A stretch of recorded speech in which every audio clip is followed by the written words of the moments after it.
Congratulations on a beautiful album. Thank you. A wonderful single.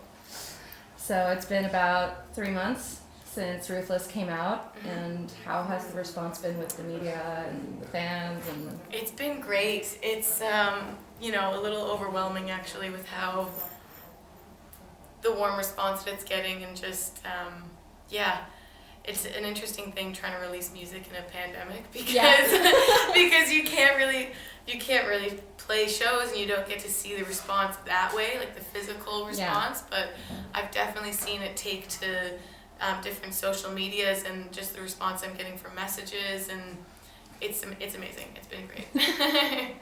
So and during all of this pandemic and everything, has been crazy seeing the numbers rise of people seeing it and people overseas, and now you're in Paris. I mean, how that must be crazy. How does that feel?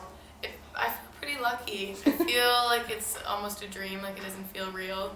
I have always wanted to come to Paris to begin with, and then to be able to come here for the first time to do music is, it's incredible. It doesn't really feel real. So it feels like it was a very personal album that, it was a long, arduous road to get there. Did the pandemic help you, inspire you, and push you, or were a lot of things written before that? A lot of the stuff was written before. Everything that I've been writing during the pandemic is actually new music. Okay. But so I can answer that in 2 ways, because the album was this. It's kind of a recollection of these 2 really terrible years that I had, and I was working a bunch of dead-end jobs, living in a crappy apartment, and just not pursuing music the way I wanted to. I was kind of doing it on the side, but I was feeling so desperate because I knew that's what I wanted to do, and I wasn't doing it the way I wanted to. Mm-hmm. So the album, a lot of it is just, there's a lot of relationship and friendships and just the different things that happened, but a lot of the core of that album is just the frustration of trying so desperately to achieve something and not being able to do it. And then to answer the second part, the pandemic, I find, has definitely inspired me to write, but there was the first, I'd say, 2 to 3 months, I didn't write anything.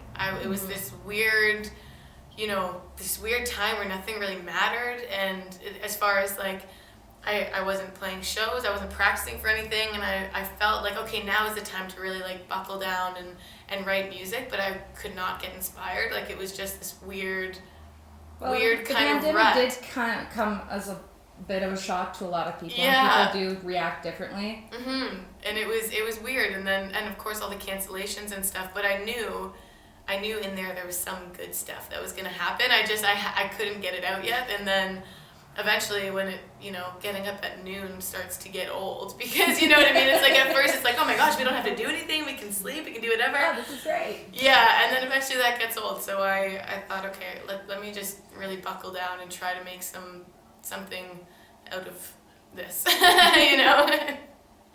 So you said that, the Ruthless was inspired by a lot of very troubling times. And was that, when you record those songs, is that something you really go through? Is that something you really express? Is that something you really want to think about when you're recording?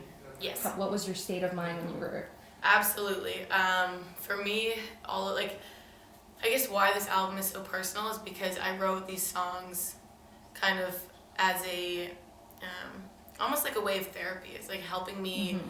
Sometimes I write songs and I don't even know what they're about yet, and then I look back a week later and I'm like, oh, that's what I was getting over that, or that's what that was about, and I'm just kind of expressing these emotions and letting them pour out of me, and I do that as a way of getting over something, or just accepting it and finding my own closure through writing about it, essentially.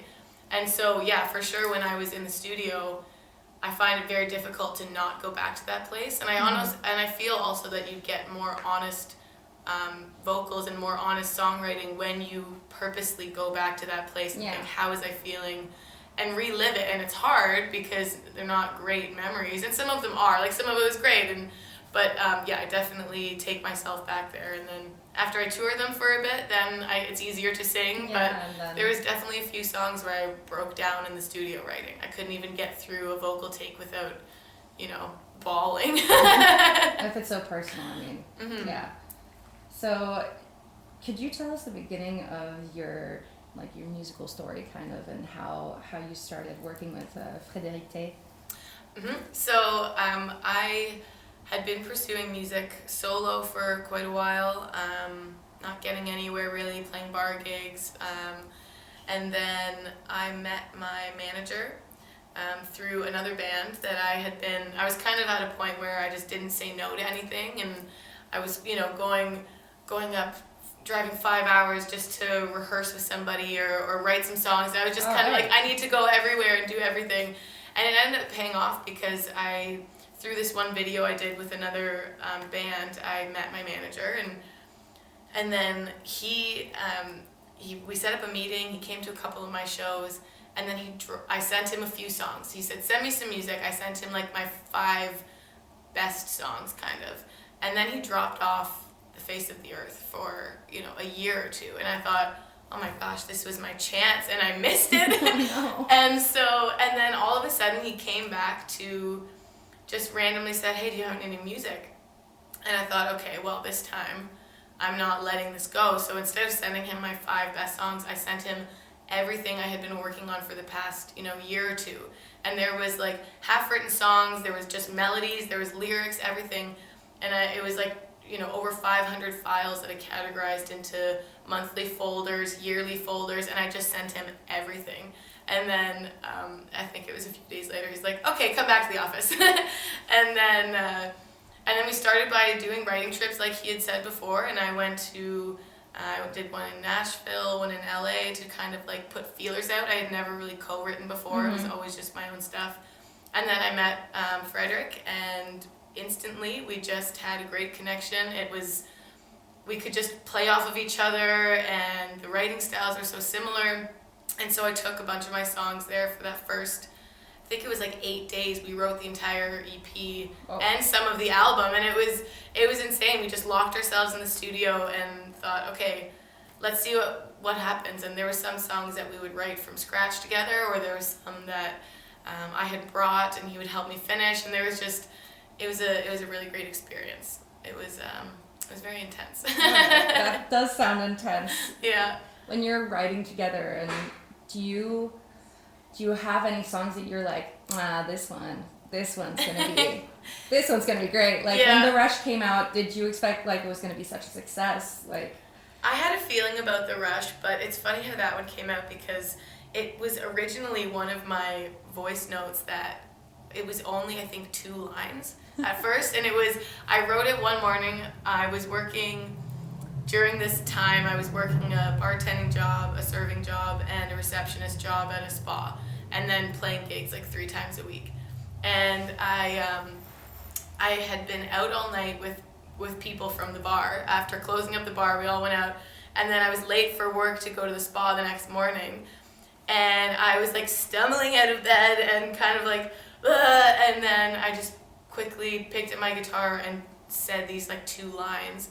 I kind of just mumbled them into the phone, like it wasn't even a purposeful thing. And then when I got to LA and we were sorting through these voice notes that I had sent him, he goes, what's this?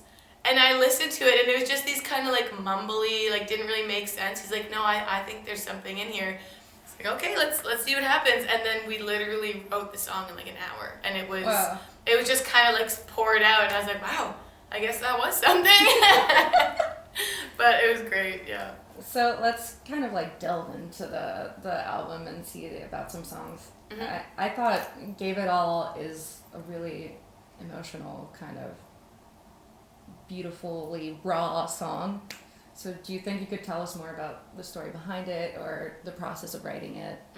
So that one I actually wrote when I was about 16. Oh, wow. And it was definitely a relationship song. That's how it started. It was after a breakup, and it was like the week before we broke up, I think, but it transformed into something else as I sang it over the years, because it had stayed with me for so long and I just kept singing it.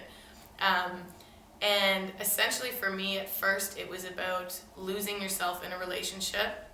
Is a very common thing. You know, you get all caught up in the other person and all of a sudden you stop doing the things that you love and you stop, you know what I mean? You kind of lose track of who you are. You stop talking to friends. You just pour yourself into this person.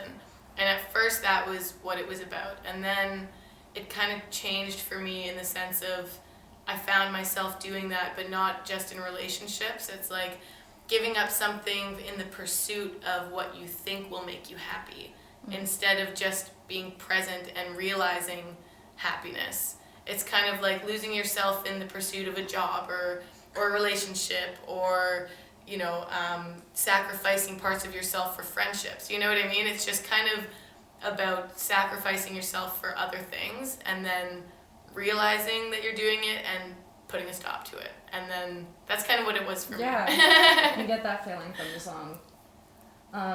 I also thought I'd really like to hear about Cold Shoulder.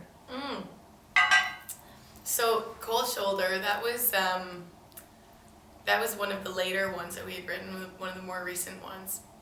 And it started out as this like 90s grunge song. It was really slow, and it was this like chugging guitar, and it was almost a cry of desperation. And the chorus now it's very swingy and drummy, and it's like, wanna be reckless.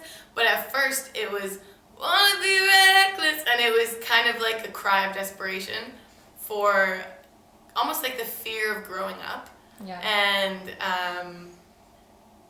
kind of losing that part of yourself, you know, because you think that you can't do that anymore, or you think that, you know, you're like, oh, it's time to grow up and stop doing those things, but then realizing that that's who you are as a person. And also part of it was about realizing my hometown. It's a small town, and whenever I leave, I always think that things are going to change drastically for some reason. I'm like, oh, things are going to be so different when I'm back, and blah, blah, blah. And then realizing that nothing really changes, and the people that, you know, I used to associate myself with, or my friends, or used to really care about, and sometimes that changes, and it's okay. And it's kind of that realization as well, that, you know, there's still the same group of people that, you know, and it also had something to do with, I was in an old band and it broke up, and it was, you know, all my friend group, and I cared so much what they thought, and it was kind of that realization of, okay, they're still doing the same thing, and I'm trying to move on, and I need to just accept that I'm no longer part of that world anymore. Yeah. That's kind of what the second verse is about. Very cool. So, what shall we talk about, Best Boy?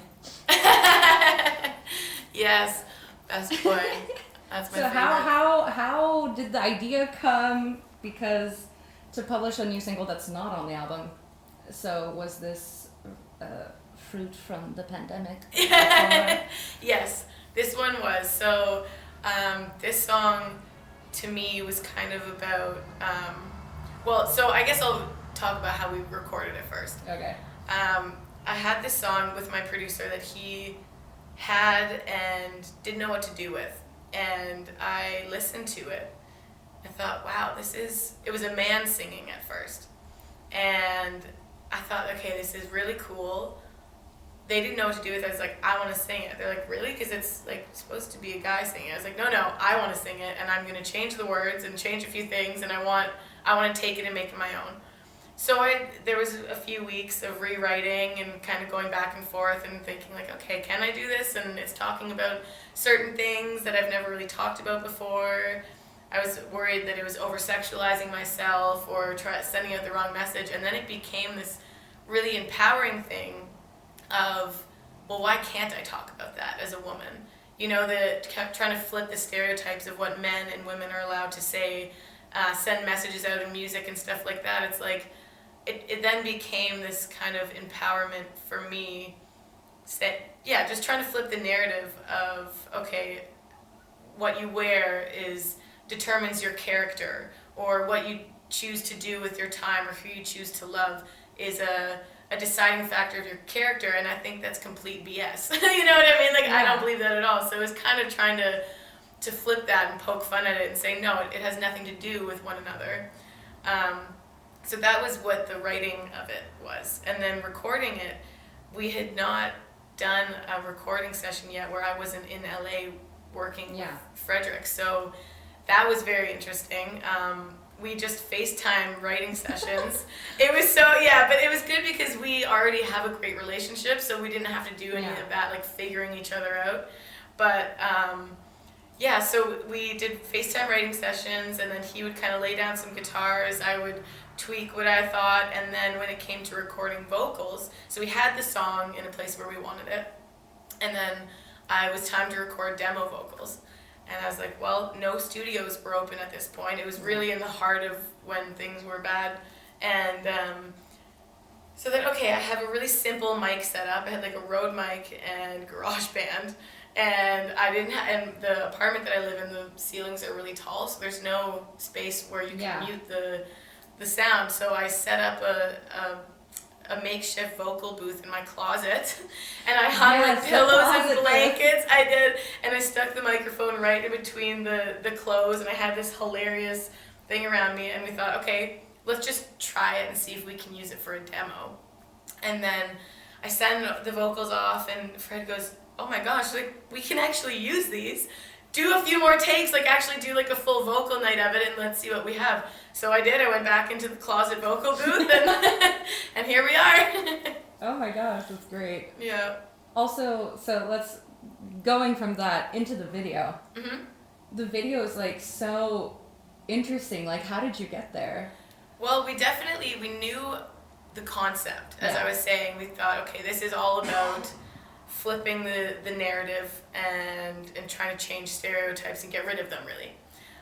And so originally it was kind of this idea of me poking fun at what men usually do in music videos, where there's like, naked girls dancing around them, and they're very promiscuous, and it's okay, but then as soon as a woman does it, they get called names and are judged. So it was like, I'm gonna do it and just own it, and then we were thinking of this like grand mansion, kind of like what you would see in, I don't know, I kind of thought about like 50 Cent Candy Shop, that video. and so then the director put out a casting call for extras, but because it was during the pandemic, it was kind of like, well, we can't have all of these people in this house. But he got back a bunch of these videos, and he sent it out saying, dance to this, film yourself dancing to the song however you want, and this is kind of the mood we're going for, but really you can do whatever you want. And he got an overwhelming amount of videos back, and so it kind of changed what our plan was, because like, we need to use these. This is really cool. It's just complete free self-expression to the song, and that's exactly what the song's about. So like, we need to incorporate these somehow. So then it became kind of me pulling these people from their world into my world, which is the kind of best boy world. And so I was, it took an interesting turn, but I was really happy with how it turned out. We didn't expect that. It's very cool, and congratulations. Thank you. Little bonus question. Do you have any stories about your tattoos? Because I'm looking at them and they look very cool. So I do. This one was about, I guess, let me see. What do I have first? I have my first ones, but this one was a really meaningful one for me. It was about overcoming a slight addiction, I'll say, and it was kind of about like a rebirth, and I would look at it every time I would kind of be in that situation where it was in front of me, and I was like, and then it really helped me out in that way. This one I got when I was 18, and it says, my fear is my only courage, and it's kind of cheesy, but I used to have really, really bad stage fright to the point where the guitar would be shaking in my hands, and I could hardly sing. And I got this when I was in college, and it was and I did an open mic, and I was like, whew, and I just like looked at it, I was like, okay, and then ever since when I got really bad stage fright, I would just look at it, and it was like a very sentimental thing. Cool. And eventually I kind of got over it. I still get nervous, but not like that. Yeah. And then this one is for my family. It's representing all the women in my family. The triangles are me, my sister, my mom, and my two grandmoms. and it's just about like, you know, family, and the wolf symbolizes, you know, the matriarch, I guess, of the women in my family. Well, I love that. That's great.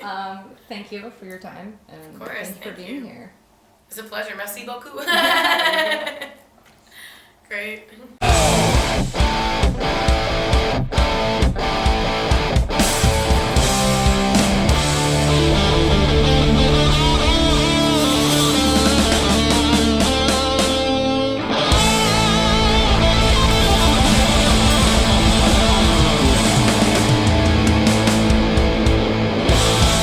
Ha ha